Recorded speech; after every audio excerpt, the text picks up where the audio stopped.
Item ಯಾವುದೇ ಇರಲಿ try ಮಾಡಿ ಆಚಿ ಚಿಕನ್ ಮಸಾಲಾ. ಆಚಿ ಚಿಕನ್ ಮಸಾಲಾ ಬಗ್ಗೆ ಮಾತನಾಡೋದಕ್ಕೆ ಅವರ ಸಹ ಕಲಾವಿದರು ಆದಂಥವರು ಜೊತೆಗೆ ನಟಿ ನೇಹಾ ಅವರು ದೂರವಾಣಿ ಸಂಪರ್ಕದಲ್ಲಿದ್ದಾರೆ. ನೇಹಾ ಅವರೇ ನಮಸ್ತೆ.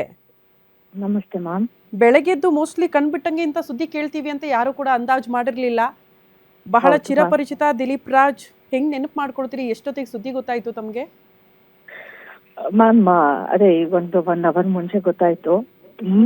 ತುಂಬಾನೇ ಬೇಜಾರಾಗ್ತಿದೆ. ಯಾಕೆ ಅಂದ್ರೆ ನನ್ನ ಫಸ್ಟ್ ಸಿನಿಮಾದಲ್ಲಿ ಅವರೇ ನನ್ನ ಅಣ್ಣನ ಪಾತ್ರದಾಗಿ ಮಾಡಿದ್ರು ಆಯ್ತಾ. ನನಗೆ ಆಕ್ಟಿಂಗ್ ಹೇಳ್ಕೊಟ್ಟಂತ ಗುರು ಕೂಡ ಹೌದು ಅಂತ ನಾನು ಹೇಳ್ಬೋದು. ತುಂಬಾ ಒಳ್ಳೆ ವ್ಯಕ್ತಿ, ತುಂಬಾ ಒಳ್ಳೆ ಮನುಷ್ಯ. ನಂಗೆ ಆಗ್ತಿಲ್ಲ ಮ್ಯಾಮ್. ನಂಗೆ ತುಂಬಾ ಒಂಥರ ಪ್ಯಾನಿಕ್ ಅಟ್ಯಾಕ್ ಆದಂಗೆ ಆಗ್ತಿದೆ. ಅಂದ್ರೆ such a nice person, such a wonderful person, amazing person ಆಯ್ತಾ. ಚಿಕ್ಕ ವಯಸ್ಸಿಗೆ ಇಲ್ಲ ಮ್ಯಾಮ್. ಅವ್ರ ಜೊತೆ ನಾನು ಮತ್ತೆ ಸೀರಿಯಲ್ ಅಲ್ಲಿ ಕೂಡ ಆಕ್ಟ್ ಮಾಡಿದೆ. ಅವ್ರ ಪ್ರೊಡಕ್ಷನ್ ಅಲ್ಲಿ, ಧೃತಿ ಪ್ರೊಡಕ್ಷನ್ ಅಲ್ಲಿ ಮೊನ್ನೆ 3.5 ವರ್ಷ ಆಕ್ಟ್ ಮಾಡಿದ್ದೀನಿ ಅವ್ರ ಪ್ರೊಡಕ್ಷನ್ ಅಲ್ಲಿ. ತುಂಬಾ ಒಳ್ಳೆ ಮನುಷ್ಯ, ತುಂಬಾ ಚೆನ್ನಾಗಿ ಆಕ್ಟ್ ಹೇಳ್ಕೊಡ್ತಿದ್ರು ಚೆನ್ನಾಗಿ. ಅವರು ಕೂಡ ತುಂಬಾ ಒಳ್ಳೆ ಕಲಾವಿದ್ರು, ತುಂಬಾ ಚೆನ್ನಾಗಿ ಆಕ್ಟ್ ಮಾಡ್ತಿದ್ರು. ತುಂಬಾ ಬೇಜಾರಾಗ್ತಿದೆ ಮ್ಯಾಮ್. ಆಗ್ತಿಲ್ಲ. ಸಮಾಧಾನ ಮಾಡ್ಕೊಳ್ಳಿ ನೇಹಾ ಅವ್ರೆ, ಗೊತ್ತಾಗ್ತಾ ಇದೆ ಪಾಪ. ತುಂಬಾ ಬಹಳ ಹತ್ತಿರದಿಂದ ನೋಡಿದವರು, ಜೊತೆಗೆ ಒಟ್ಟಿಗೆ ಕೆಲಸ ಮಾಡಿದವರು ಅಂದಾಗ ನಂಬಕ್ ಆಗಲ್ಲ. ನಮ್ಗಳಿಗೆ ನಂಬಕ್ ಆಗ್ತಾ ಇಲ್ಲ. ನಾವ್ ಯಾವಾಗೋ ಒಂದ್ಸರಿ ಮೀಟ್ ಆಗ್ತೀವಿ, ಇಂಟರ್ವ್ಯೂಗಳನ್ನ ತಗೊಳ್ತೀವಿ. ಇಷ್ಟು ಫಿಟ್ ಅಂಡ್ ಫೈನ್ ಆಗಿದ್ರಲ್ಲ, ಏನಾಯ್ತು ದಿಲೀಪ್ ರಾಜ್ ಅವ್ರಿಗೆ? ಏನೋ ಪ್ರಶ್ನೆ ಬಂತು ನಮ್ಗೆ ಬೆಳಗ್ಗೆದ್ದು. ಎಸ್ ಮ್ಯಾಮ್, ತುಂಬಾ ಫಿಟ್ ಆಗಿದ್ರು, ಜಿಮ್ಗೆ ಹೋಗ್ತಿದ್ರು, ಅವ್ರ ಹೆಲ್ತ್ ನ ತುಂಬಾ ಚೆನ್ನಾಗಿ ನೋಡ್ಕೊಂತಿದ್ರು, ತುಂಬಾ ಡಯಟ್ ಫುಡ್ ಮಾಡ್ತಿದ್ರು ಆಯ್ತಾ. ಈಗ ಶೂಟಿಂಗ್ ಬರೋಕ್ ಮುಂಚೆನೂ ಅವ್ರು ಜಿಮ್ಗೆ ಹೋಗ್ಬಿಟ್ಟೆ ಬರ್ತಿದ್ರು ಮ್ಯಾಮ್. ಅದೆಲ್ಲ ಗೊತ್ತಿರುವಂತದ್ದು. ತುಂಬಾ ಹತ್ರದಿಂದ ಕುತ್ಕೊಂಡ್ ಮಾತಾಡಿದೀವಿ ಆಯ್ತಾ. ತುಂಬಾ ಚೆನ್ನಾಗಿ ಎಲ್ಲಾ ಕಲಾವಿದ್ರು ಕೂಡಿ ಟೈಮ್ ಸ್ಪೆಂಡ್ ಮಾಡಿದೀವಿ. ಎಷ್ಟೊಂದು ಅಲ್ವಾ. ಅಯ್ಯೋ, ಇಷ್ಟು ಚಿಕ್ಕ ವಯಸ್ಸಿಗೆ ಆದ್ರೆ ಬೇಜಾರಾಗ್ತಿದೆ ಮ್ಯಾಮ್ ತುಂಬಾ.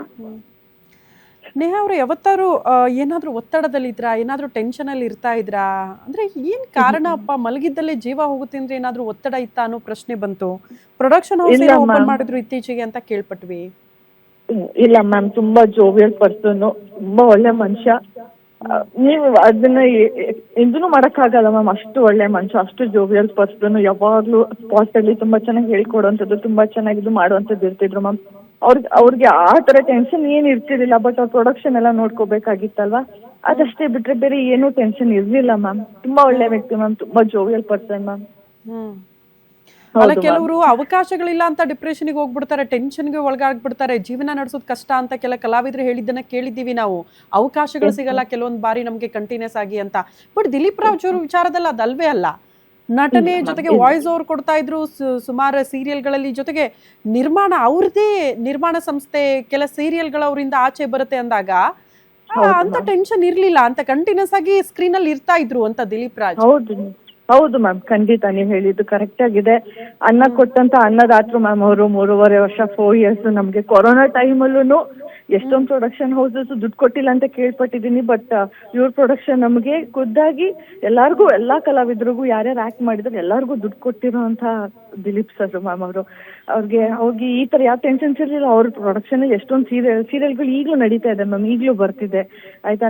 ನಮ್ಗೆ ಹೆಮ್ಮೆ ನಮ್ಮ, ಯಾಕಂದ್ರೆ ನಾನು ಫಸ್ಟ್ ಸಿನಿಮಾದಲ್ಲಿ ಅವ್ರ ಜೊತೆ ಆಕ್ಟ್ ಮಾಡಿದ್ದಲ್ವಾ ಮ್ಯಾಮ್.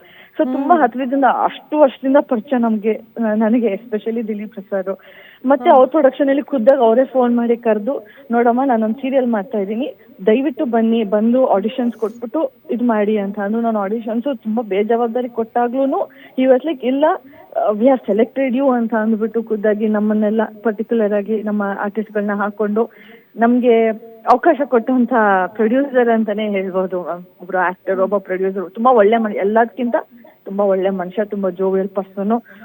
ಏನೇ ಟೆನ್ಷನ್ಸ್ ಅಂತೂ ಇರ್ಲಿಲ್ಲ ಅಂತ ನಾನ್ ಅನ್ಕೊಂತೀನಿ. ಯಾಕಂದ್ರೆ ಅವ್ರ ಪ್ರೊಡಕ್ಷನ್ ಅಂತ ಇಷ್ಟೊಂದು ಸೀರಿಯಲ್ಗಳು ಬರ್ತಿದೆ ಮ್ಯಾಮ್.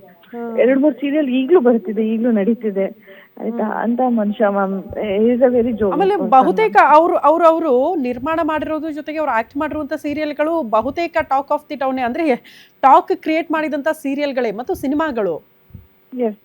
ಎಸ್ ಮ್ಯಾಮ್, ಹೌದು. ತುಂಬಾ ಒಳ್ಳೆ ಆಕ್ಟರ್